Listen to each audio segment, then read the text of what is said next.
What do you really want? Your real, authentic desire. Is it lying on the beach with a beautiful girl by your side, sipping a cocktail, cash pouring in, you do nothing, just chilling? Or being rich and famous, or just famous, being a rock star, or maybe being powerful? How about that? But let me tell you one thing. Getting what you want is disappointing. Let me explain why. You don't truly know yourself. You don't truly have accurate self-knowledge.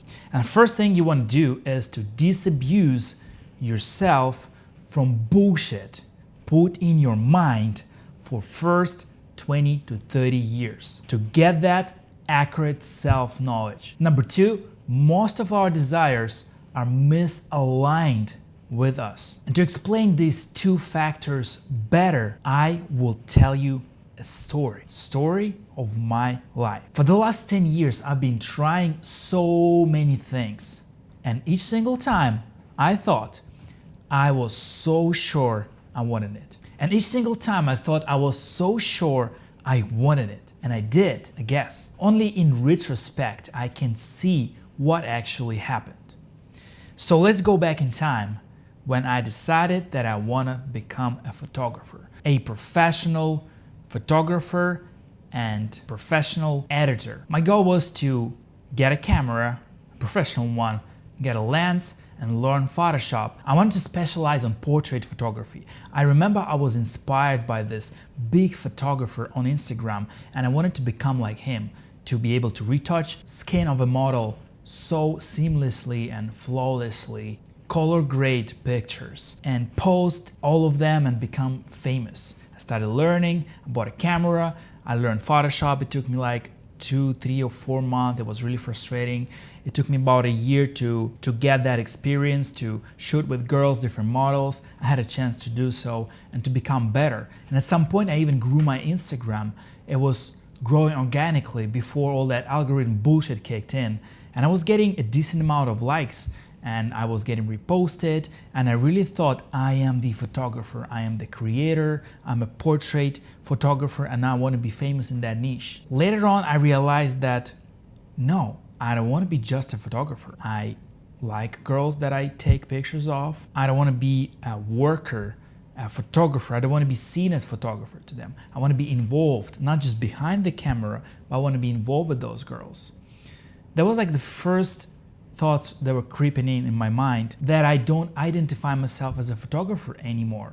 And that transitioned kind of slowly and kind of out of nowhere from being a photographer to having a sunglasses brand. How that happened is I always use sunglasses as a props for portrait shooting, and girls and other photographers were always asking me, where are the sunglasses from? I always was buying lots of sunglasses from China, from AliExpress, from random markets, and I had them in my pouch, like 10 to 20 pairs. And after so many people asked me where I get those cool sunglasses, I realized I want to sell them. I started selling Chinese sunglasses through drop shipping. Then I realized I don't want to sell cheap sunglasses, I want to create my own brand. And then I got influenced by my friends. They told me like, listen, you're worth more than that, just create the best sunglasses. You live in Dubai, create something luxury. I got influenced a lot. That's a key moment, a key takeaway from here. I got influenced so much that I got involved in this business for the next 3 to 4 years. This is how the power of influence and your own thoughts can change your life for a long time. And without analyzing it, without inspecting those thoughts thoroughly, without planning, it can lead you into a disaster. So from photographer to a sunglasses brand owner, I took a huge loan, I created sunglasses, I ran out of money for marketing, I sold half, I couldn't break even, it took me 2 to 3 years, it took me another 1 year to let go of that brand, to take them back from a storage facility, from a fulfillment center, back to my balcony. I surely did get experience. I surely developed a lot of skills of branding, creating product, packaging, email marketing, Facebook marketing, working with models. I applied my photography skill in creating my brand, which helped a lot. So that made sense. But again, it stopped serving me. And I realized later on that maybe that was not the best idea, that was emotional business, that was not really well thought out plan. I didn't plan anything, I was just selling emotionally.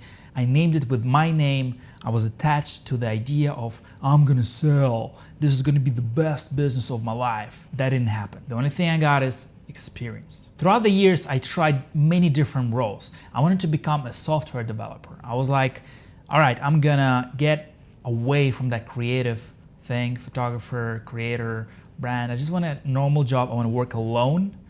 I want to be introversial. I want to work with computers, with code, and to sit in front of my computer and work remotely and just run away, go live in the mountains. I started learning software developing. What do you have to say about this? Nah? After a month or two, I realized this is not my thing. I watched a lot of YouTubers who were software developers. I realized what kind of life they have and I didn't like it. I didn't relate. Next, I jumped onto TikTok. I became a gym bro. I wanted to become a creator again. I jumped on the trend. I started working out. I started bulking. I started eating pre-workout, protein. I was really into gym stuff. And I started to film it and post on TikTok because I was filming it anyway to check my posture and my progress. So I was identifying myself as a TikToker. Later on, I couldn't relate. I was not that gym bro. I was not bulking crazy. I was not athlete. I was not professional. I was just creating videos. Then I started to discover different jobs related to software or something else, whatever, some serious stuff. I found this guy on YouTube. He was data analyst. He was earning a ton of money. He was able to save and go traveling. I was like, wow, this sounds like me. I was taking Google course. I was taking that role. I was like, yes, in 6 months I can start working. Because I really want to quit my service industry job and move somewhere remote. So I need some remote job, something not working with people. That's why I took that data analyst course. And then I was like, nah, while I was watching that guy who had a data analyst job, quit that job, went traveling and became a YouTuber, I realized that I related more to his YouTube side rather than data analyst. I was more interested in that part of his journey. And then I realized, why should I take that data analyst job to become a YouTuber later? Why do I have to take the U-turn? It didn't make sense. I dropped that course and that led me to start thinking about YouTube. It was last year, May or April, when I started this channel. So that was my wondering for the last 10 years. That was kind of unrelated, but when I retrospect, I see how each stage led me to where I am now.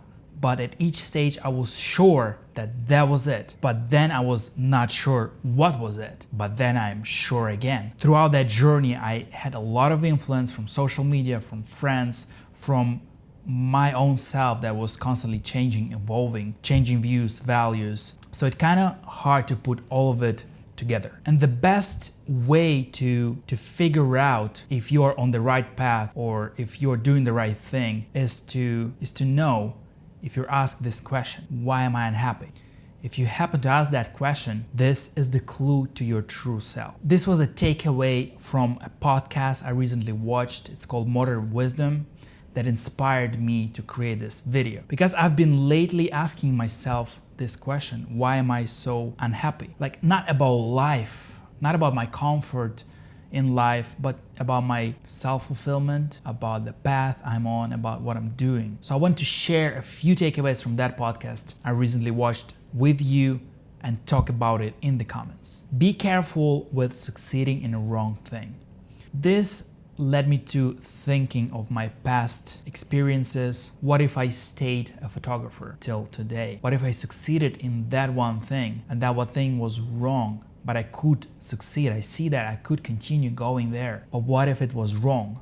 So without that acute self-awareness, you wouldn't be able to recognize if that's a wrong thing. But from the other side, what if you get stuck with some measure of success? What if you stay at some place, you're comfortable, you think like you're successful, but you got stuck in there? What do you do? How do you figure out if this is transitory moment? I feel like I am in my transitory moment right now. I am not what I was, but I'm still not what I want to become in the nearest future. So this leads us to a conclusion that you discover who you are striving towards your goal. I clearly see that now when I was a photographer that led me into sunglasses business, that led me into TikTok, somehow from TikTok to YouTube, so that the thread was always a creating part. That realization was important for me. Another point from the podcast, choose mentally to want it. For example, if you get sick, don't blame life. Say, I choose it. There's something in it for me to get some rest, to get stronger, just to recover. Or why was I building that brand? Why it didn't work? I choose it. There is something in it for me. And there always was something for me in those experiences. So apart from being lost in those experiences, I was actually finding myself. So all I can say to you and to myself, bro, that you cannot be sure and you cannot fully trust your mind. It constantly changes and you therefore need to constantly adapt.